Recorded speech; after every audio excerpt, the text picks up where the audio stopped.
Il est 18h40, bonsoir et bienvenue dans l'Avant JT. Aujourd'hui, on s'intéresse à un secteur en plein essor qui est pourtant mal connu du grand public, la cybersécurité. Mais d'abord, cette image envoyée par Noémie Doutre de Seillac en Corrèze, le lac de Bournazel qui s'étend sur une trentaine d'hectares et où l'on peut profiter de plein d'activités nature. La carte postale suivante est signée René Mathieu. L'abbaye de Saint-Savin dans la Vienne est classée au patrimoine mondial de l'UNESCO. Elle est notamment célèbre pour ses peintures murales commanditées par les moines bénédictins. Dernière étape de notre tour d'horizon, la digue aux chevaux à Saint-Jean-de-Luz.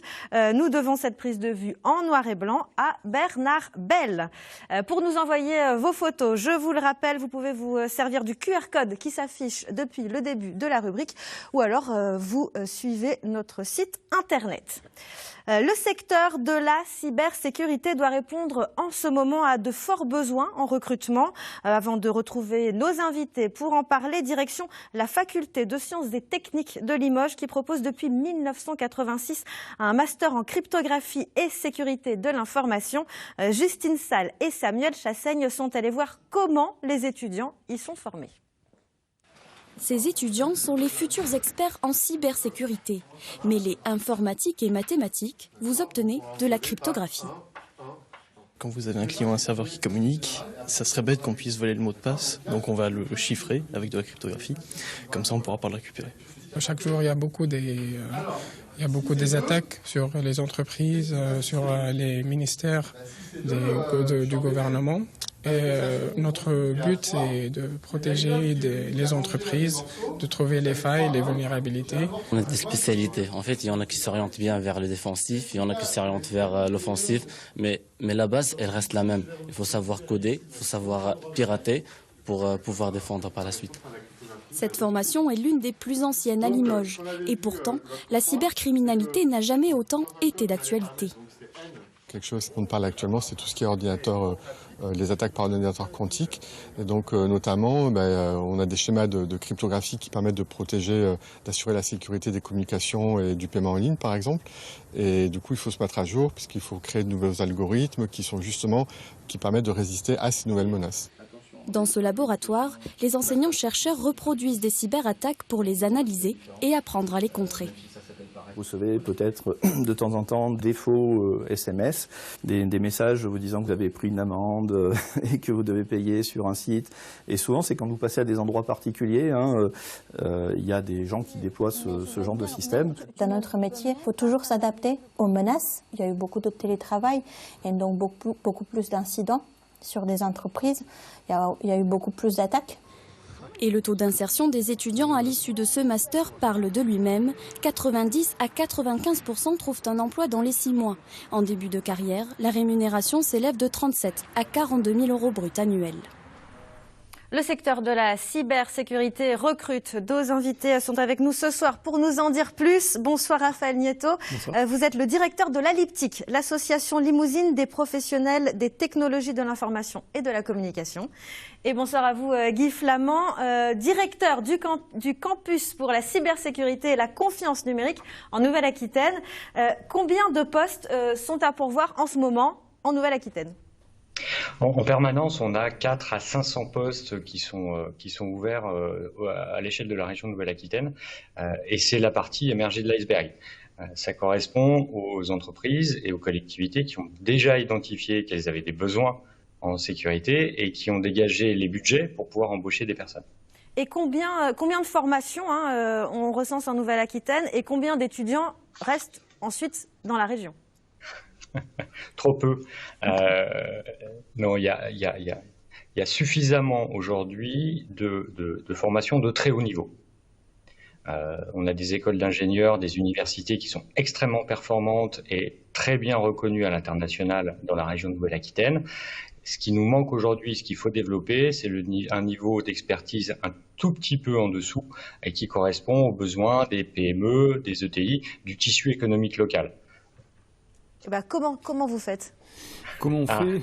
On essaie ensemble avec Flamand, avec le campus, avec un ensemble de partenaires, d'augmenter le niveau de conscience de ce risque.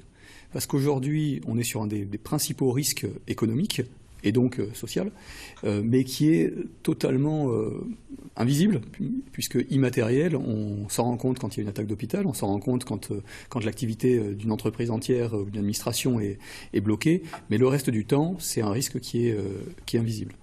Et justement, pour bien prendre la mesure du risque cyber, on va regarder du côté de Morsinx-la-Nouvelle, une ville de 5000 habitants dans le département des Landes. On parle beaucoup des attaques donc, contre les hôpitaux ou les usines, mais les communes de taille moyenne aussi peuvent être visées. Regardez, c'était la semaine dernière. Écran noir et téléphone hors service. 48 heures après la cyberattaque dont elle a été victime, la mairie de Morsinx tourne encore au ralenti. Nathalie Devers est agent comptable. C'est via son ordinateur que le pirate informatique a réussi à infiltrer le serveur de la commune et à crypter certains documents.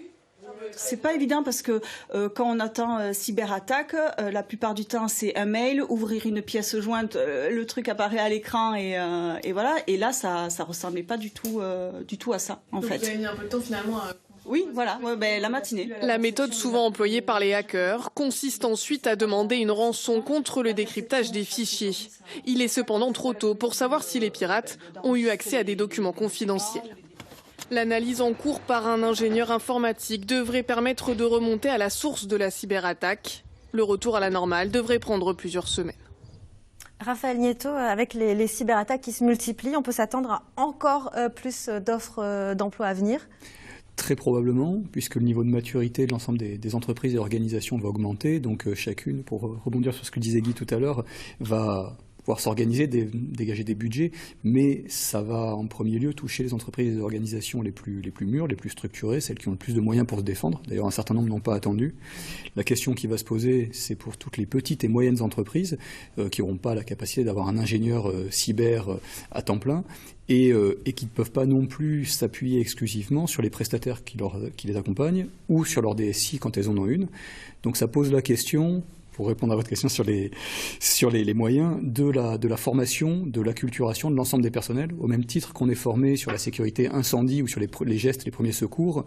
Comment est-ce que des managers intermédiaires, des gens du métier peuvent être formés sur ce qu'il faut faire et ne pas faire en cas d'attaque cyber ? Il faut préciser aussi qu'il y a plein de métiers différents dans le secteur de la cybersécurité. Vous pouvez nous donner des exemples ? Alors, le secteur du numérique est très vaste, la cybersécurité en est une composante, et dans la cybersécurité, il y a encore une galaxie de métiers. Donc, tout à fait. Je vais laisser Guy, qui est vraiment l'expert du sujet, rebondir là-dessus et les détailler. Avec plein de niveaux d'études différents, en plus, pardon. Non, mais exactement. Je vous remercie de le dire parce que je voulais commencer par là. En fait, on a cette image un peu d'Épinal de l'expert en cybersécurité qui a suivi une formation d'ingénieur plus avec quelques années de complémentaires très centrés sur les problématiques de reverse engineering du code, enfin de thématiques très compliquées. Mais ça représente une toute petite partie des métiers de la cybersécurité. Les métiers de la cybersécurité, c'est très large et ça correspond aussi à des niveaux de formation qui sont différents. Tout devrait commencer par la mise en œuvre d'un socle commun de compétences de base en cybersécurité, comme le disait Raphaël à l'instant, au même titre que la sécurité incendie ou que la sécurité routière. On a besoin d'acculturer l'ensemble des professionnels de toute la région à ces bons réflexes, ces bonnes pratiques de cybersécurité. Je rebondis aussi sur votre reportage sur Morsinx-la-Nouvelle, qui est une communauté de communes qui a été suivie par le Centre régional de réponse à incidents dans le cadre de l'attaque qu'ils ont subie. Et on voit bien justement que un renforcement des compétences de base en cybersécurité pour tous les employés de toutes les communes de France serait vraiment utile pour éviter de perdre une demi-journée de prise de conscience entre l'arrivée de l'attaque et le début de la remédiation. Il est temps de remonter maintenant le temps grâce à nos documentalistes qui ont retrouvé un reportage tourné en 1991. Une entreprise du Limousin a présenté son centre informatique Dernier Cri à l'époque. Le cerveau de la société, il est là, en pleine campagne, un peu à l'écart des ateliers de production. C'est le centre informatique, l'élément indispensable de cette entreprise familiale à dimension nationale. Ici, l'ordinateur s'est installé en 1974 pour la gestion comptable. Aujourd'hui, c'est à lui qu'il faut rendre des comptes, car il pèse lourd dans la balance. L'investissement global informatique de notre entreprise s'élève à 14 millions de francs. 8 millions d'investissements immobiliers par la construction de ce centre informatique, dans lequel d'ailleurs 1,3 million ont été consacrés à l'aspect sécurité de ce centre informatique. Il faut, pour y pénétrer, montrer carte magnétique et savoir que toute intrusion ou toute anomalie déclenche immédiatement l'alerte générale. Ici, tout a été prévu pour protéger le cœur de l'ordinateur. C'est un système de lecteur de badge avec différents niveaux de discrimination et un système de protection incendie qui, lui, est extrêmement performant avec à la fois détection et extinction, bien évidemment. Le secteur cherche aussi à recruter des femmes. Seulement 11% dans la cybersécurité sont des femmes. Vous avez les mêmes chiffres ? Le taux de féminisation de la filière numérique, en tout cas pour ce qui concerne les métiers techniques, est très très faible, ce qui est évidemment un problème, puisque on est sur un secteur, le numérique et la cybersécurité, qui sont des secteurs en tension de recrutement, et donc évidemment on ne va pas se couper de la moitié des candidats, de la moitié de l'humanité, pour faire face à l'ensemble des besoins qu'on peut avoir. Comment faire pour attirer Alors comment faire, c'est encore une fois de l'acculturation.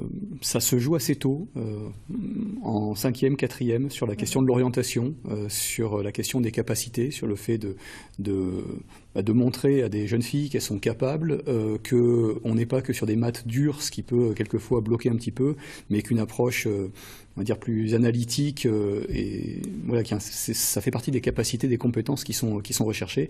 Et comme on le disait tout à l'heure avec Guy, les métiers du numérique et de la cyber ne sont pas que dans de la technique dure. Il y a des consultants, il y a des analystes, il y a toute une galaxie de métiers dans laquelle chacun peut trouver sa place.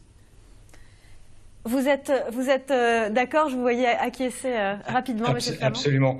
On a un vrai sujet d'attractivité des métiers du numérique, alors, de la cybersécurité en particulier, pour ce que je connais, qui nécessite de lever cette image un peu d'Épinal où il est question de gens passionnés. Bon, ça c'est plutôt vrai, mais pas avec une capuche derrière leur ordinateur jour et nuit dans le fond d'une cave. D'accord. Merci beaucoup. Je suis désolée, je dois vous couper. C'est la fin de l'émission. Merci à tous les deux d'y avoir participé. Demain, on plonge dans l'univers du cosplay, littéralement jouer, incarner un personnage en costume. Il ne s'agit pas d'un simple déguisement. Cela va bien au-delà pour les accros de ce phénomène qui prend de l'ampleur dans la région. Mais maintenant, c'est l'édition locale. Bonne soirée.